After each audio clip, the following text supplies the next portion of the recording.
শ্রীলঙ্কার একটা জয়, শুধু একটা জয় বাংলাদেশ দলকে সুপার ফোরে পৌঁছে দিবে। যদি সেটা না হয় তাহলে আফগানদের একটা বড় জয় বাংলাদেশ দলকে সুপার ফোরে পৌঁছে দিবে। সমীকরণ এমনই, এবং সবাই চিন্তা করছি আমরা যে ম্যাচটা কি হবে, কে জিতবে কে হারবে, ব্যবধান কি হবে, এবং দিন শেষে আমাদের সবার আশা বাংলাদেশ দল সুপার ফোরে খেলবে। কিন্তু আমরা হয়তোবা চিন্তা করছি না ম্যাচটা কেমন হবে। আমার মনে হয় এই ম্যাচটা দুই দলের জন্য খুবই গুরুত্বপূর্ণ, সে সবাই জানে, কিন্তু দুই দলের জন্য অনেক বেশি স্নায়ুচাপের হবে। কারণ আফগানিস্তান খুবই স্ট্রং টিম, বাংলাদেশের বিপক্ষে হেরে গেছে ঠিক আছে, কিন্তু এই গ্রুপে সবচেয়ে স্ট্রং বললে ভুল হবে না। তারা দারুণভাবে পারফর্ম করে এসেছে এবং তারা সবশেষ বিশ্বকাপের সেমিফাইনালও খেলেছে, এবং তারা একটা ম্যাচ হারলে পরের ম্যাচে দারুণভাবে কাম ব্যাক করে। এবং এই যে যেখানে খেলা হচ্ছে আবুধাবি, সেটা তাদের ঘরের মাঠ, সেখানে সবচেয়ে বেশি ম্যাচ তারাই খেলেছে, এবং সেজন্য বলছি যে এই ম্যাচে শ্রীলঙ্কা হয়তোবা স্নেহচপে একটু বেশি ভুগবে। তারপরেও একটু দেখা যাক দুই দলের লড়াইগুলো কেমন হয়। দুই দল মুখোমুখি হয়েছে 7 বার, 8 বার একটা ম্যাচ এশিয়ান গেমসে ছিল, সেটা আমি বাদ দিয়ে রাখলাম। 7 বার মুখোমুখি হয়েছে টি-20-তে, 2টা জয় আফগানদের এবং এছাড়া 5টা জয়, বেশিরভাগ জয় কিন্তু শ্রীলঙ্কার। তবে সবশেষ 3টা যে ম্যাচ হয়েছে 2024 সালের শুরুর দিকে, সেখানে ডাম্বুলায় 3টে ম্যাচ হয়েছে। প্রথম ম্যাচে আফগানিস্তানকে 4 রানে হারিয়েছিল শ্রীলঙ্কা, পরে ম্যাচে 70 রানে হারিয়েছিল শ্রীলঙ্কা, মানে সিরিজ নিশ্চিত। শেষ ম্যাচে শ্রীলঙ্কা হেরে গিয়েছে, মানে দুই দলের সবশেষ যে দেখাটা সেটা ডাম্বুলাতে শ্রীলঙ্কার ঘরের মাঠে, সেখানে 200-র উপর রান করেছিল আফগানিস্তান, এবং সেই ম্যাচে আফগানিস্তান জিতেছিল 3 রানে। এই যে একটা জয়, মানে ক্লোজ করে হলেও জয়, তাদের বিপক্ষে সবশেষ জয়, সেটা বলে দেয় যে আফগানিস্তান আসলে খুব বেশি পিছিয়ে নেই, এবং তাদের যে পারফরম্যান্স সাম্প্রতিক সময় 24 সালের পর জানুয়ারিতে খেলেছে বা ফেব্রুয়ারিতে খেলেছে, এরপর থেকে যে পারফরম্যান্স সেটা কিন্তু শ্রীলঙ্কার থেকে ভালো।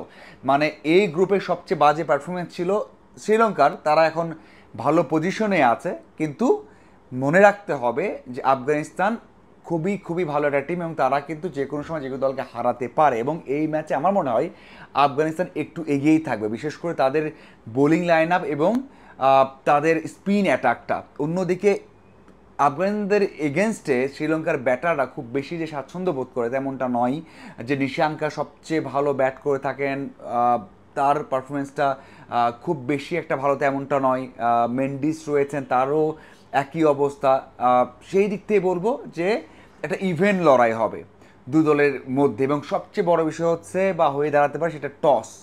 যে এখানে টস যে জিতবে, আমার মনে হয় আমি যেগুলো আর্টিকেল পড়লাম বা বিশ্লেষণ দেখলাম, মাঠের অবস্থা কেমন থাকবে সেটা দেখলাম, সেটা দেখে মনে হয়েছে, এবং সেখানেও বলা হচ্ছে বারবার যারা আগে ব্যাট করবে তারা এই ম্যাচটা জয় পাবে, এবং বিশেষ করে যারা আগে ব্যাট করবে তারা যদি 150 থেকে 160 রান করে তাহলে ম্যাচটা তারা জিতবে। এমনটা বলেনি যে জিততে যাচ্ছে, জিততে পারে, একবারে কনফিডেন্স নিয়ে বলা হচ্ছে যে 150 থেকে 160 রান যদি আবুধাবিতে করে আফগানিস্তান বা শ্রীলঙ্কা আগে ব্যাট করে, তাহলে তারা সেই রানটা ডিফেন্ড করতে পারবে। আমরা সবাই জানি যে এই গ্রুপের সবচেয়ে বড় শক্তি হচ্ছে বোলিং অ্যাটাক, এই জন্যই বলা হচ্ছে যে এই রানটা যথেষ্ট। এবং আমরা যদি দেখি যে এখানে হংকংয়ের এগেনস্টে শ্রীলঙ্কা মাত্র 7 বল আগে জয় পেয়েছে, মানে যে ম্যাচটা ইজি করতে পারত, 149 রান চেস করছিল, সেই রানটা হংকংয়ের এগেনস্টে 7 বল আগে টপকেছে শ্রীলঙ্কা। তো খুবই খুবই কঠিন একটা মুহূর্ত তাদের জন্য ছিল। এখানেই বাংলাদেশ দল চেস করতে দেয়নি 153 রান, 154 রান, সেটাও আমরা দেখলাম যে এই রান করে যেতে যাচ্ছে। তার মানে এই ম্যাচেও যারা আগে ব্যাট করবে, যারা শুরুর দিকে উইকেটটা কাজে লাগিয়ে ব্যাট করতে পারবে, এবং নর্মালি এখানে 160 থেকে 70 রান করা সম্ভব, কিন্তু সেটাও যদি কম হয়, 150 থেকে 60 হয়, সেই রান কিন্তু যে কোনো দল করতে পারবে না বা চেস করতে পারবে না। পরে স্পিনাররা দারুণভাবে সুবিধা কাজে লাগাবে, এবং আমরা সবাই জানি রাশিদ খান, নূর এবং সেখানে নবী, গাজনফর, তারা কি বল করবেন যদি পরে বল করার সুযোগ পান। অন্যদিকে আমরা যদি দেখি যে সেখানে থিকসানা, হাজারাঙ্গা যারা রয়েছেন, তারাও তো দারুণ বল করবেন, এবং তারা এক কথায় তারাও যদি পরে বল করে তারাও কিন্তু যে কোনো ব্যাটিং লাইন আপকে ধসে দিতে পারেন। সেই জন্য বলা হচ্ছে যে এখানে টস যারা জিতবে আগে ব্যাট করবে, এবং ব্যাট করে 150 থেকে 60 করলেই তারা ম্যাচ জিতে যাবে। এবং ওই যে যদি 150 থেকে 60 রান করে আফগানিস্তান আগে এবং ম্যাচটা জিতে যায়, তাহলে কিন্তু শ্রীলঙ্কা মাত্র 84 থেকে 90 রান করলে বাংলাদেশ দল বিদায় হয়ে যাবে।